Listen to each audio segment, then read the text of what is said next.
হাসরের ময়দানে নবী বলবে, উম্মত তুমি জানো এশার নামাজের পরে দাঁড়াইছি ফজরের আজান পর্যন্ত এক দাঁড়ানোতে চোখের পানি ফেলে উম্মতের জন্য দোয়া করছিলাম।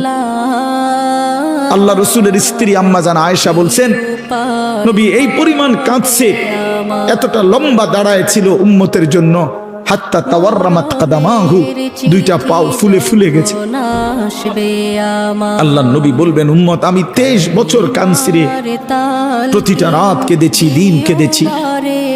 আমি এই পরিমাণ পিঠটা খুলে দেখাবে চাদর সরিয়ে, আমার উম্মত আমার পিঠটা দেখো, তায়েফের পাথরের আঘাতে আমার পিঠ পরিমাণ ছিদ্র ছিদ্র হয়ে গেছে। আমি সেই নবী যে নবী তোদের জন্য পেটে ক্ষুধার কষ্টে পাথর ভাঙছিলাম দুইটা।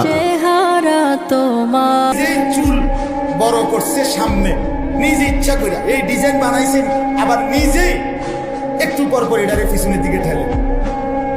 এরকম বেকুব কেমনে বাজারে ওঠে, রাস্তা তোড়ে, এটা আমার মাথা ধরে।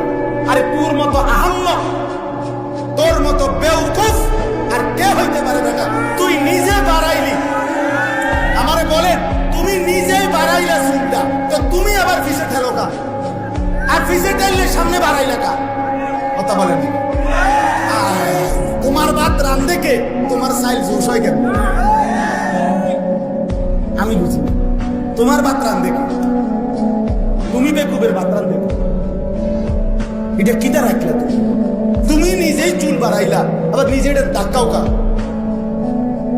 বলেন বলেন, এটা অসুস্থ না? এত প্রতিবন্ধী, এত অসুস্থ মিয়া। তুমি বলো এটার যুক্তি দেখাও, এটা ডিজাইন হয় কেমনে?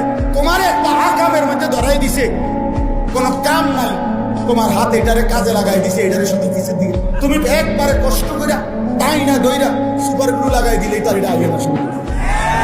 কথা বলেন না, এটা একদম উত্তম না?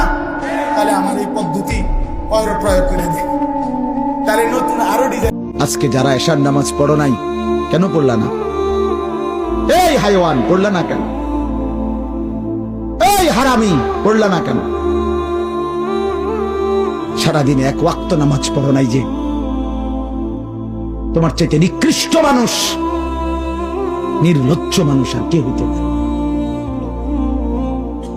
মুসলমানের ঘরে জন্ম নিয়ে এক মুসলমান মায়ের পবিত্র দুধ এক টানা 2টা বছর খেয়ে এত নিকৃষ্ট মানুষ হয় কেমনে?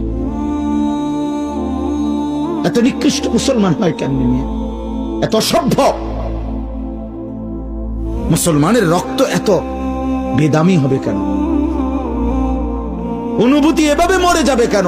কিতাবের মধ্যে আছে, কোন বান্দা যখন বলে সুবহানাল্লাহ, বলেন তো,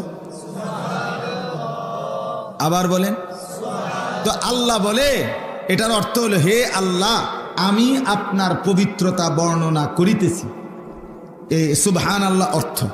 তো আল্লাহ বলে, আচ্ছা মাশাআল্লাহ বান্দা, তুমি আমার পবিত্রতা বর্ণনা করছো, আমি তো এমনিতেই পবিত্র, তুমি বললেও না বললেও তো ঠিক আছে, সাব্বাহতানি, তুমি আমার পবিত্রতা বর্ণনা করেছো, চলো উসাব্বিহুকা, আমি তোমারে পবিত্র বানাই দিলাম।